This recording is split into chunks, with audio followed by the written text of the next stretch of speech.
ಹತ್ತಿಸ್ತೋ, ಈಗ ತಾನೆ ಜ್ಯೋತಿನ ಬೆಳಗಿಸ್ತೋ. ಈ ದೇಶಕ್ಕೆ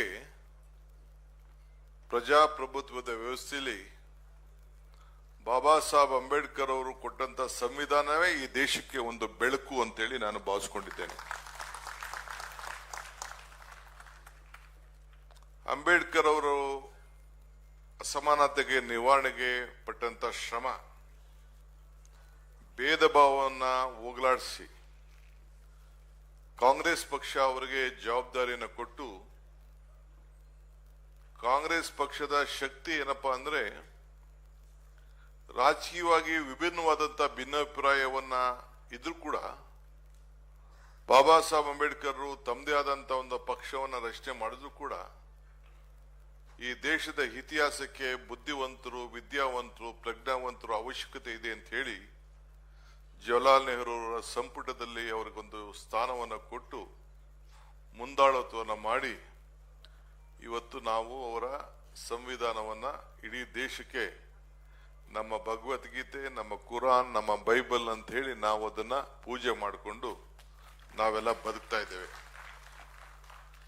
ವಿದ್ಯಾವಂತರಾಗಿರಿ, ಸಂಘಟರಾಗಿರಿ, ಹೋರಾಟವನ್ನು ಮಾಡಿ ಎಂದು ಕರೆಯನ್ನ ನೀಡಿದ ಮಾತ್ರ ಅಲ್ಲ. ಪ್ರಜಾಪ್ರಭುತ್ವ ಅಂದ್ರೆ ಸರ್ವ ಜನಾಂಗವನ್ನ ಒಗ್ಗೂಡಿಸಿ ಬಾಳುವಂತ ಒಂದು ಪ್ರತಿಷ್ಠವಾದಂತ ವಿಚಾರ ಅಂತ ಹೇಳಿ ಎಲ್ಲ ಧರ್ಮಗಳು, ಎಲ್ಲ ಜಾತಿಗಳು ಕೂಡ ಸಮಾನತೆಯನ್ನ ಮೂಡಿಸಿದ ಈ ಒಂದು ಸಂವಿಧಾನ ಏನಿದೆಯಲ್ಲ, ಇಡೀ ದೇಶನೇ ನಮ್ಮ ಸಂವಿಧಾನವನ್ನ ಒಪ್ಪಿರುವಂಥದ್ದು ನಾವೆಲ್ಲ ನೋಡಿದ್ದೇವೆ. ಇವತ್ತು ಬದುಕು ನಮ್ಮ ಜೀವನದಲ್ಲಿ ನಾವು ಅನೇಕ ಸಾಧನೆಗಳನ್ನ ನಾವು ಮಾಡ್ತೇವೆ.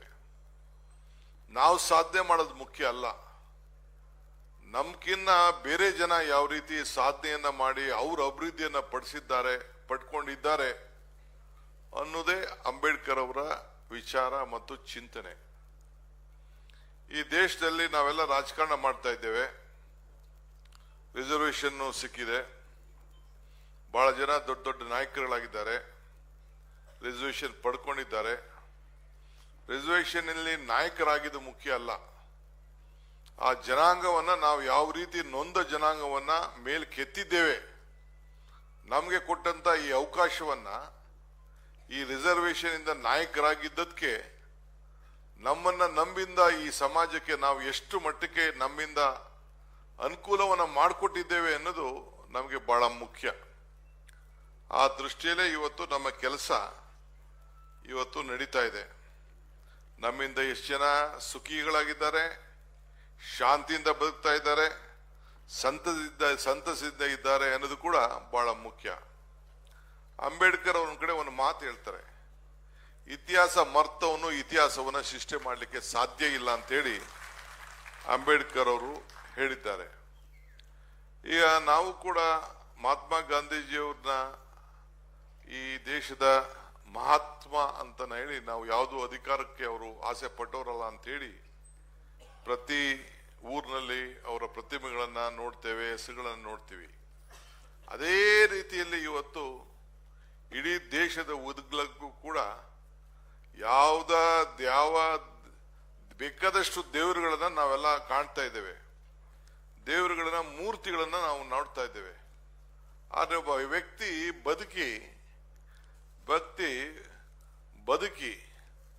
ಬದುಕಿ ಕೊನೆ ಅವ್ರು ಕೊಟ್ಟಂತ ಒಂದು ಮಾರ್ಗದರ್ಶನ, ಒಂದು ಶಕ್ತಿ, ನಮ್ಮ ಸಂವಿಧಾನ ಹೋರಾಟ, ಇದನ್ನ ನೆನೆಸ್ಕೊಂಡು ಇಡೀ ಕಾಶ್ಮೀರ ಕನ್ಯಾಕುಮಾರಿವರೆಗೂ ಬಾಬಾ ಸಾಹೇಬ್ ಅಂಬೇಡ್ಕರ್ ಅವರ ಪ್ರತಿಮೆ ಇದೆಯಲ್ಲ, ಯಾವ ದೇವರಿಗೂ ಕೂಡ ನಾನು ಯಾವ ದೇವ್ರನ್ನು ಹೀಯಾಳಿಸ್ತಾ ಇಲ್ಲ ನಾನು. ಆದ್ರೆ ವ್ಯಕ್ತಿ ಆ ದೇವರನ್ನ ನಾವು ಒಂದು ಭಾವನೆ ರೀತಿಯಲ್ಲಿ ಒಗ್ಗೂಡ್ಲಿಕ್ಕೆ ಧರ್ಮದ ವಿಚಾರದಲ್ಲಿ ನಾವು ಚಿಂತನೆ ಮಾಡ್ತಿದ್ವಿ. ಇದು ಎಲ್ಲ ವರ್ಗಕ್ಕೆ.